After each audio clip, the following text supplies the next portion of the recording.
दोस्तों अज बलोचिस्तान BLA ने 12 शहरों के उत्ते हमला किया है, इंक्लूडिंग क्वेटा, सरियाब रोड भी, कलात, मस्तूम, ग्वादर, पसनी,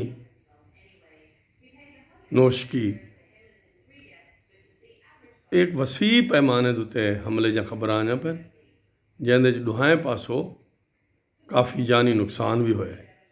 और ये शायद इतने लंबे इलाके दे विच पाकिस्तान की तारीख ये पहली दफ़ा बलोच तहरीक या लिबरेशन आर्मी का हमला है।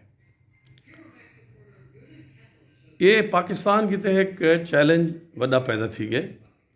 अफगानिस्तान तालिबान आवन की वजह तो एक मसला पहले चलता पिया, और ईरान दे उन्हों की हुकूमत के कमज़ोर होने की वजह तो, खमेनाई की हुकूमत की कमज़ोरी की वजह तो उन्हों का कंट्रोल चुके बॉर्डर एरियाज कमज़ोर पै गए। अमरीकी हमले के खतरे की वजह तो फौज दूजे पासे इन्वाल्व हो गई उसी यकीनी तौर पर। नतीजतन एक जड़ा वैक्यूम क्रिएट हो रहा है आहिस्ता आहिस्ता, वो पाकिस्तान की एक नवा चैलेंज बन के सामने आना पे। चूँकि हालात ये दसेंदन कि ईरानी हुकूमत शायद ही हुण ऐसी पावरफुल हुकूमत लंबे अरसे तक ना आवे जिहड़ी हुण तक पहले चलती पई है। और ईरान का जिहड़ा रियासती ढांचा है उनकी कुवत कमज़ोरी आ चुकी है और आंदी ही वेंदी है। और इसराइल साढ़े बॉर्डर के करीब आंदा वेंदे उनकी इंटैलीजेंस। और ई को एक चीज़ बई भी लगती है कि कोई ऐसी कुवत हैं जड़ा ये नहीं चाहना कि पाकिस्तानी फौज गजा वने।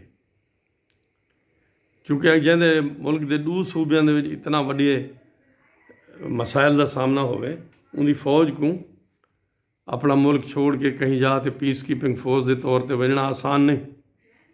मगर पाकिस्तान को दी कमिटमेंट भी है, उनके दोस्त को आदे भी पैन, अमरीका,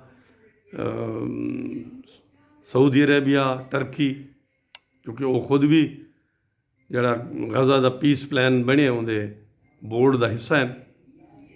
सो पाकिस्तान की तो बड़े चैलेंजिंग डे हैं और बहुत मुश्किलात इसदा होया सामने आने पैन।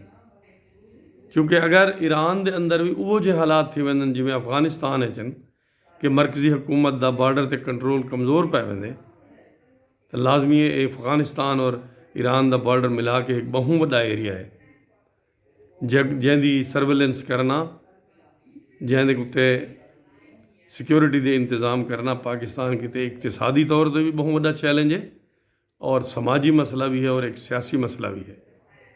देखो हालात क्या रुख अख्तियार करें। Thank you very much.